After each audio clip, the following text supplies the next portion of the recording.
Bienvenue dans ce tutoriel. Dans cette vidéo, nous allons vous expliquer l'utilisation du drap de glisse. À quoi vous sert le drap de glisse? Le drap de glisse va vous permettre de rehausser votre bénéficiaire en réduisant les efforts et donc le risque de vous blesser. Cet outil va vous permettre de protéger votre dos et vos articulations sur le court et le long terme. Rehaussement sans drap de glisse. Ici, l'aidant n'utilise pas de drap de glisse. Constatez avec l'avatar que ce geste sollicite le dos, les cervicales et les membres supérieurs. Regardez, ces zones sont rouges. En exécutant ce geste, l'effort ressenti est de 7 sur 10, ce qui est élevé. Rehaussement avec drap de glisse. Ici, l'aidant utilise le drap de glisse. Constatez à l'aide de l'avatar que grâce au drap de glisse, le dos, les cervicales et les membres supérieurs sont moins sollicités. Regardez, ces zones sont oranges ou vertes. L'effort ressenti avec le drap de glisse est de seulement 3 sur 10, ce qui est nettement plus faible que sans son utilisation. Vous réduisez ainsi l'effort à fournir et le risque de blessure. Comment bien manipuler le drap de glisse? Étape numéro 1. Préparez la mise en place du drap de glisse.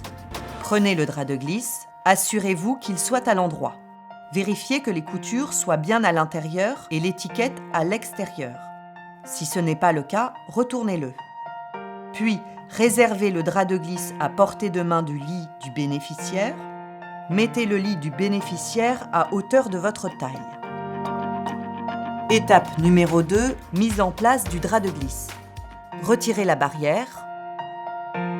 Mettez le bénéficiaire sur le côté. Pour cela, passez la jambe face à vous, par-dessus l'autre. Demandez au bénéficiaire d'attraper la barrière du lit. Basculez-le sur le côté. Prenez le drap de glisse et pliez-le en 3 dans le sens de la hauteur. Commencez à le glisser sous le bénéficiaire en veillant à ce que les épaules et le bassin soient bien dessus. Ensuite, basculez le bénéficiaire sur le dos. Remettez la barrière en place. Tirez ensuite le drap de glisse de l'autre côté du bénéficiaire. Basculez-le sur l'autre côté afin d'atteindre plus facilement le drap en faisant le tour du lit si l'espace le permet. Étape numéro 3. Rehaussement du bénéficiaire. Baissez la barrière face à vous.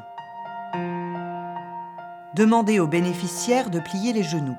Ses pieds doivent être à plat sur le lit. Positionnez l'oreiller en tête de lit pour faciliter le rehaussement, mais aussi pour protéger la tête du bénéficiaire. Positionnez-vous en fente latérale. Demandez-lui de lever la tête et de regarder son ventre. Glissez votre main sous ses épaules et sous ses cuisses. Demandez au bénéficiaire de pousser sur ses talons. Exécutez le rehaussement en l'accompagnant vers le haut du lit. Étape numéro 4. Retirez le drap de glisse. Glissez votre main à l'intérieur de celui-ci. Puis, attrapez l'extrémité du drap et tirez-le vers vous. N'oubliez pas d'installer le coussin pour le confort du bénéficiaire et de remettre la barrière en place si besoin. Merci de nous avoir suivis. N'oubliez pas, en cas de doute sur l'utilisation du drap de glisse, contactez votre référent.